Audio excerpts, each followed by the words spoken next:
this is Lisa from Mobile Tech Review, and today we're going to do a smackdown between the Sony VAIO Pro 13-inch model over here and the Mid-2013 MacBook Air 13-inch. Both of these run Haswell. They're the first to run Haswell, in fact, in Ultrabooks. We're going to look at them now. So here we have a smackdown by popular request, and it's certainly an understandable one since these are the first two 13-inch Ultrabooks on the market running the Intel Haswell CPU. That's Intel's 4th generation CPU.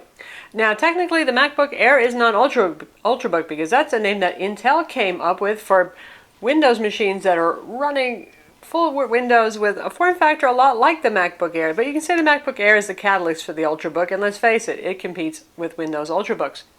So that's the first big point to make here. We have Mac OS on the MacBook Air. We have Windows 8 64-bit on the Sony VAIO Pro.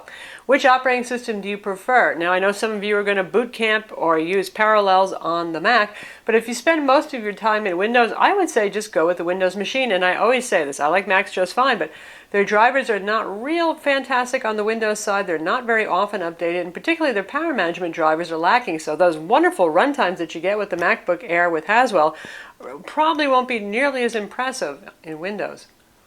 All right, now that we've gotten that out of the way, I'm sure some of you are still going to get bent out of shape over this because you're either really pro Mac or you're really pro Windows. Well, that's just tough on you. We really don't care about fanboyism here. We care about which product is better for you. That said, these are both really awesome machines. I would love to own either of them, to be honest. With each machine, you get a very good backlit keyboard. You get very light form factor, but here's where they separate a little bit. The MacBook Air is 2.96 pounds. We'll call it 3 pounds. Okay, that's pretty darn light. Again, that set the whole trend for Ultrabooks that are supposed to weigh around 3 pounds, but the Sony VAIO Pro 13 weighs 2.34 pounds, so 2 1/3 pounds approximately. That's 25% lighter. So if weight is really, really important to you, well, there you go. There's that. Both of them are about the same thickness, so you're talking about the same overall thickness in your bag. The MacBook Pro has a slightly deeper footprint here, about ½ inch. It's not so huge a difference. How does Sony make this so light? It's carbon fiber. They've been doing this for a while on their high-end machines, and this is one of those either love it or you hate it kind of things. Carbon fiber bends and doesn't break typically. It's quite strong. That's why Sony uses it, so it can take some abuse without getting dented like metal does or cracking. However, it can feel disconcerting if you're not used to it. If you've owned the wonderful Sony VAIO Z or maybe the S13.3 carbon, you're already on board with that concept. You know what it's like, but there's more flex here. If you twist this lid, you will flex it. For example, with the Mac, boy, that is very rigid. So are ASUS ZenBooks for that matter. They both are super thin and rigid. Nothing moves here. Solid metal. Flex here. Now, the keyboard itself isn't flexy on the Sony in the way that we criticize mid-price notebooks that have kind of cheap keyboards on them. It's not that kind of trampolining, but because this whole carbon fiber frame can flex, if you press down on the middle here, the whole machine can actually deflect some. So if you're one of those people who really likes a very rigid typing surface, you're going to prefer the MacBook Air. Or again, like I said, the ASUS ZenBook Prime models or the Samsung Series 9, ATIV 9, all of those have sturdy metal casings. This guy here is going to have that carbon fiber flex going on. Carbon fiber may be chic, but it can be an acquired taste. In terms of pricing, the MacBook Air actually starts out a little bit cheaper. So those of you who say Macs are overpriced, haha, take that. Of course, Sony's not known for making inexpensive machines either, but they have done a pretty good job of dropping their prices over the years to be much more competitive with other Windows PC brands. So the Mac in the US starts out at $1,099, called at $1,100, and the base model of the Sony is $1,249. Now, we don't have the base MacBook Air 13-inch here. We actually got the upgraded 1.7 gigahertz Intel Core i7 CPU here because it gives you a little bit extra oomph. The 1.3 gigahertz Core i5 is what you're going to get for your base price of $1,100. So that upgrades $150. That brings us up to $1,249, which is the same price as our base model Sony VAIO Pro here now. Of course, the Sony VAIO Pro runs on an Intel Core i5 for that price too, but you get a faster version. You get the 1.6 gigahertz. Now, this all gets awful complicated because of what Intel is doing with their Haswell CPUs. The integrated graphics are different though. You get a higher clock speed CPU if you get the Intel HD 4400 graphics, which are slightly slower. than the Intel HD 5000 graphics that's used in the MacBook Air. So that also explains a little bit of the CPU speed differences that you're seeing on these, even if you're looking at Core i5, Core i7 across the board on them. Does it make a difference, the Intel HD 5000? It does a little bit. Now, we're waiting for boot camp drivers, so it's hard to do a cross-platform test, say, and put Windows on the Mac right now to compare it in that way, which would be the best way to do it and really get some perfect numbers. But we will show you Diablo 3 running on both. Now, we're going to run the native Mac OS version of Diablo 3 here and the native Windows version over here, and you'll see some frame rate differences. For your base price, both of these are going to have 4 gigs of DDR3 low-power 1600 megahertz RAM and 128 gig SSD. Both of these are using the new PCIe interface for the fast SSD, so these are really, really fast storage on both of these, comparable. And they're also both available with 256 or 512 gig if you want to spend more money to get that upgrade. And as we round out our discussion of pricing here, if you go to the higher end stock configurations that you can pick up in Sony stores and in some retailers that are already starting to pick up the VAIO, for $17.99, $1,800, ouch, that's a lot of money. You can get the Core i7 and 8 gigs of RAM and a 256 gig SSD. If you want to get the Core i7, the 8 gigs of RAM, and the 256 gig SSD on your MacBook Air, it's going to be cheaper. It's actually going to be $15.49, a little bit less money. Okay, so why does the Sony cost more? Well, here's a big cost factor. Not only does this have a touchscreen, which is going to cost more, it has an incredibly thin touchscreen. Nobody's managed to make a Windows touchscreen notebook with such a thin panel before, but this is a full HD 1080p IPS display. Apple has not revised the display from the outgoing model on the MacBook Air 13-inch. You're looking at the same 1440 by 900 panel. It is not IPS. It still has quite good viewing angles. It's not a nasty TN panel that looks terrible. The only time it's going to look bad is if you're below the machine looking up at it, and that's something that we just about never do when using a notebook. But there's going to be a big difference in price there, and also in terms of power consumption, the full HD display is going to use some more power there.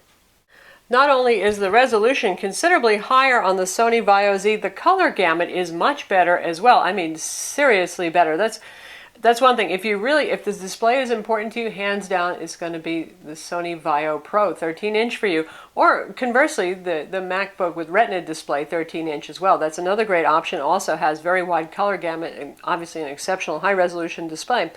Anyway, according to our colorimeter tests with our Spider 4 Pro test, 95% of sRGB. That's very good color coverage. Those of you who are thinking about upgrading from a Sony VAIO Z will also be thrilled because you're looking at another device with incredible wide color gamut.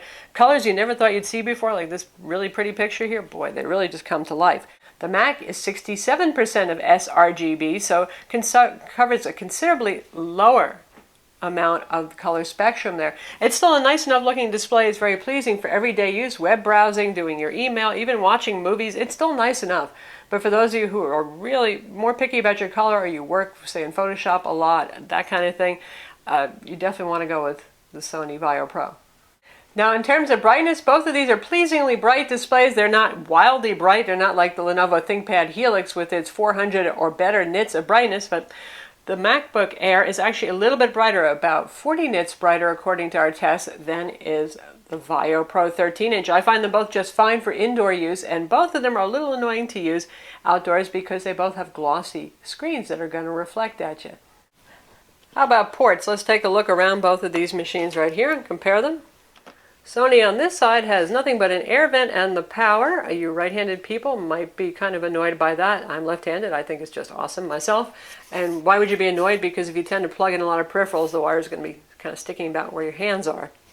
So here we have a full-size HDMI. It's a nice accomplishment on such a thin and light machine. 2 USB 3.0 ports, one with sleep and charge, 3.5mm combo jack, and an SDXC card slot. And as you can see, the card tucks in nicely. It doesn't come hanging out. On our Mac, we also have an SDXC card slot, and as you can see, the card sticks out here. One USB 3.0 port on this side, and this is our combo Thunderbolt and mini display port. So you can drive higher resolution displays, get points over the Sony for that because the Sony sticks to HDMI resolutions, which typically is 1920 by 1200 maximum. And on the other side, we have another USB 3.0 port. Always good when they're on opposite sides so they don't fight with each other, and whether you're right or left-handed, at least something won't be in your way. combo 3.5mm headphone jack, and this is the MagSafe 2 charging connector over here. Both of these are nominally sealed devices. Now with the Mac, if you want to undo a whole lot of pentalobe torque screws, you can get to the internals, but not very much is upgradable here. RAM is soldered on. The same is true of the VAIO Z, so get the amount of RAM that you think you're going to need. That said, 4 gigs for most folks is just fine unless you're running multiple VMs or doing a lot of serious HD video editing, and really I wouldn't recommend Ultrabooks for that. If you're going to do a lot of video editing all the time, you probably want a full mobile CPU. Our Sony, goodness knows how you get into this guy. I haven't even figured out yet. There's 3 hidden screws under these rubber feet right here, but this panel does not really seem to lift off. I suspect that the keyboard deck comes up. Again, RAM is soldered on in here. Both of these use the PCIe standard for their SSDs, so theoretically they're upgradable once you figure out how to get inside of the Sony, that is. One thing about the Sony, funny little holes here. Why are they here? That's because there's an optional sheet battery that doubles runtime. Sony loves those sheet batteries. We've seen variations on those for years on some of their higher end machines. That's going to be available for $149, not quite out yet, supposed to be out soon. And it covers most of the bottom, and it has an interesting kind of lift off on the side over here so that it doesn't block the ventilation in the back. It allows for some cooling over here, so there's going to be a little funky air gap. Kind of like it's going to ride like that, if that makes any sense, and mount flush over here. Now the MacBook Air, it says, I don't need no stinking secondary battery, because as you're probably already aware from our video review of the MacBook Air 2013 model, battery life is phenomenal on this guy. If you're using some moderate power management, setting your brightness at about 50%, and doing productivity work, you know, MS Office, your email, social networking, that kind of thing, some web browsing, you can get up to 12 hours out of this, even with the Core i7 model. Wow. Now, if you got the brightness up to 100% or 80%, because it's not a super duper bright display, because you're watching some streaming video, which is also going to eat your battery, then you can bring it down to 8 hours, 10 hours, 6 hours, depends on where your brightness and what kind of video content you're streaming and having to decode here. But typically, I would say the average user is probably going to get 10 hours out of this with the brightness set at about 70%, which is a nice, comfortable brightness with Wi-Fi on, and not really restricting what you're doing with the machine to save power. If you really want to, you might even exceed 12 hours with this. Our Sony over here, the point of the Sony is to be, well, the world's lightest Ultrabook, and at 2.34 pounds, there's not that much room for a battery. You're looking at over 7,000 milliamps of power in this MacBook Air versus under 5,000. It's like 4770 or 4760 on the Sony milliamps of power. So you're not going to get as much runtime out of this. That's why Sony offers the sheet battery option. They give you the choice of, do you really want to travel super light and thin, or do you want the stamina going on there? So the Sony, so far, on average, with moderate settings, not trying to really eke out everything out of it, running on the normal power plan, the balanced power plan, with brightness set at 65% or so, I've been averaging about 6 hours doing productivity work. Streaming video, I have gotten almost 6 hours as well, again, with brightness set at around 50% in that case, and obviously Wi-Fi on because I am streaming video. So for those of you who need all day and then some runtime, you're going to get it out of the MacBook Air for sure. With the Sony VAIO Pro, you're going to need the sheet battery if you need to go beyond 6 hours much. Now, if you really stretch the power management settings, and there's plenty of those in Windows to play with, you can bring your brightness down to 30 or 40%. You can run on the most conservative power plan. You probably could get 7.5 hours out of it. So now we're going to compare video playback, not just for the sake of the quality of video on the display, but also for speakers. MacBook Air 13-inch has some very nice speakers on it, but Sony also has finally done a good job. They've always had kind of mediocre speakers on their higher-end laptops, go figure. And you can hear the difference for yourself, or the lack of a difference. Both of these will be at 75% volume. We'll play the Sony first. This is a full 1080p trailer, so it's going to be playing at native resolution on the Sony, while it'll be scaled down a little bit on the Mac to match the lower resolution display there. I understand you have concerns about our cargo. Colonel, there isn't anything else that I should know, sir. I can assure you the answer is no. We've got calls from people who found... Sounds pretty good, doesn't it? Looks really nice. It's like they all just ran away. I'll say the one thing that gets in the way of enjoying video with the Sony sometimes is the glare. It's a very glary screen. Let's try the same thing on the Mac now.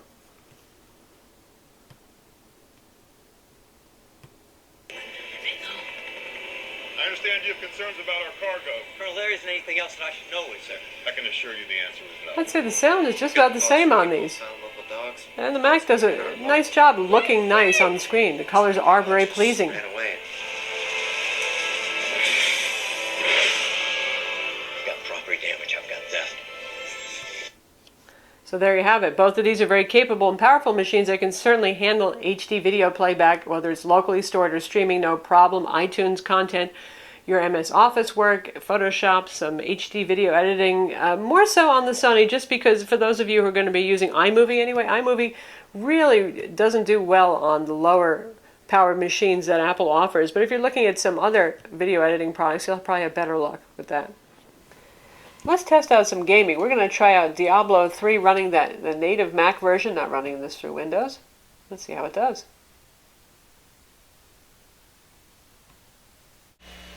We will go with lower texture quality.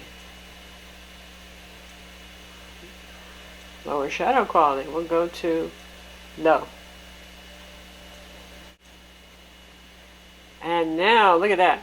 So we have everything on pretty much lower settings. It's not so pretty anymore. But we're 41, 40 frames per second, so much more playable and fluid looking. So that gives you an idea of what the Intel HD 5000 graphics can do with a 1.7 gigahertz Intel Core i7 on the MacBook Air. Really, this isn't a machine that you're going to buy to be a serious gaming machine anyway, but it's nice to see that I can manage to do some of this. So that's Diablo 3 on the Haswell MacBook Air 13-inch. So that got the fan roaring a bit. It really wasn't burning hot on the bottom, and it only took about 2.5 minutes for it to calm down and be absolutely silent again after playing Diablo 3. So not too bad there for heat management. In fact, pretty darn good. MacBook Air 13-inch running Haswell on the i7 with Intel HD 5000 graphics, and our Sony VAIO Pro 13-inch with the Core i5 running at 1.6 gigahertz and HD 4400 graphics. Now, things to keep in mind here, we're going cross-platform because we're playing Diablo 3 on the native platforms. That is, we're playing the Mac version of Diablo 3 on the Mac, we're playing the Windows version here. So there's a lot of other variables. We're looking at Core i5 versus Core i7 here, even though the clock speeds are pretty slow. They're only 100 megahertz away from each other. And the more important difference is the Intel HD 5000 graphics versus Intel HD 4400 graphics, which will gain you about up to maybe 4 or 5 frames per second, probably if you're running the exact same game and all other hardware variables are the same. Alright, now we've seen how the MacBook Air does. It actually does pretty well as long as we drop down the resolution and the effects. Actually better than you might expect. And I would say the game is actually pretty well optimized to run on Mac OS X in general. So we're going to check out the game here, and we are not going to be running it at native resolution because that is too much. We've already actually experimented with that, so I can tell you we're going to drop down the resolution to be something more comparable to what we had on the MacBook Air. Show you what our settings are. And you can see we're running at 1280 by 720, not widescreen, because that's about the closest comparable resolution that we have to what the Mac is running at. Texture quality low, shader low, physics low, cluster density low, anti-aliasing turned off. Alright, now here we are, and you can see our frames in the bottom right corner here, 33, 34 at the moment. It'll drop a little bit lower.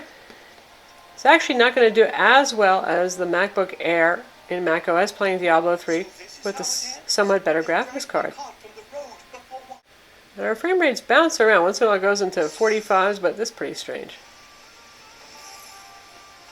See if we can find somebody to have a fight with.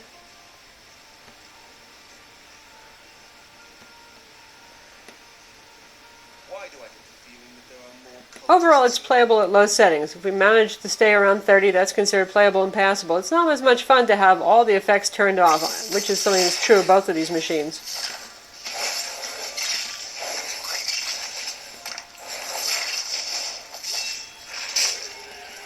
And the frame rate's managing to stay with a little bit more action, around the same 26 to 30.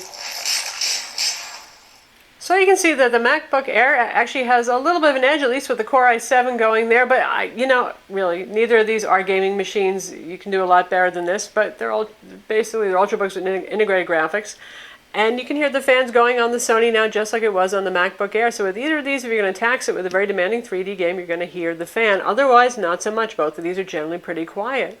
And when it comes to benchmarks, there's really not much in the way of cross-platform benchmarks right now. Geekbench 2 would be the only one. And we don't have identically configured machines here. Both of these do have 4 gigs of RAM. Sony has the i5 1.6 gigahertz, and that scored 7,666 on Geekbench 2, while our Mac with the Core i7 1.7 gigahertz scored 8,297, so a bit higher, but it is also the higher level CPU. Probably you're looking at pretty close if you go with i5 to i5 and i7 to i7 on these, with a little bit of bonus for the graphics. It's the Intel HD 5000 graphics that's on the Mac, which again is going to get you maybe 3-5 more frames in games also. So how do these guys stack up, pun intended? Well, you get the idea now. Sony, for those of you who want to travel as light as possible. The Sony, for those of you who primarily want to run Windows. The Mac, for those who want a really robust aluminum construction, still pretty light at 3 pounds. You mostly want to run Mac OS. Definite good choice there. That is unless you want something like the Retina 13-inch or something that's a little bit bigger, a little heavier, has some more features. That's up to you. That's a whole nother Smackdown, isn't it? When it comes to display quality, the Sony wins absolutely hands down. IPS Full HD display, very, very wide color gamut, much better. That said, as you saw on the MacBook Air, it's still a very pleasing display. The viewing angles are still very good, and the colors are certainly enjoyable enough for watching movies. When it comes to keyboard and trackpad, I would give the edge certainly to the MacBook Air. I like the keyboard on the VAIO pretty well, but the lack of deck flex on the MacBook Air just makes for a really nice feel, and it's hard to beat that trackpad, at least while you're running Mac OS X. When it comes to battery life, the MacBook Air again is going to win, hands down. It's going to run for more hours than the Sony VAIO just naked. Now, if you get the extended battery for the VAIO, then the VAIO will actually outrun the Mac by about 2 hours or so, but you got to spend some more money there, and you got to have something clipped on that will make the VAIO Pro 13-inch weigh just as much as the MacBook Air 13-inch, which is an interesting thing. So you get the point right there. If you bring them both up to 3 pounds, then you're looking at, well, a different battery life story. But as they are, Mac's going to win. Pricing on these is roughly comparable. Obviously, the Mac is actually a little bit less expensive, but the gotcha there is that you're going to start with that 1.3 gigahertz Core i5. And I know a lot of you just feel like 1.3 gigahertz sounds awful low, a little scary low there, and I can't blame you for that. Even though it performs pretty well on benchmarks, the i5 version, that is, I personally would get the i7, which brings it up to being the same price as the Sony. If you buy the pre-configured models that both companies offer that gets you an i7 CPU, a 256 gig SSD, and 8 gigs of RAM, then the Sony is actually going to be more expensive again. So it really depends on how you bundle those options on, or if you go with something that's pre-configured. So that concludes our Smackdown between the Sony VAIO Pro 13 and the MacBook Air 13-inch, both running with Haswell CPUs. And you can see, it's a pretty close race. And the most important thing is really going to be what operating system do you intend to run the most?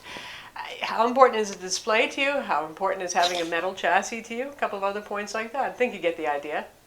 I'm Lisa from Mobile Tech Review. Be sure to visit our website to read the full reviews of these products, and don't forget to subscribe to our YouTube channel.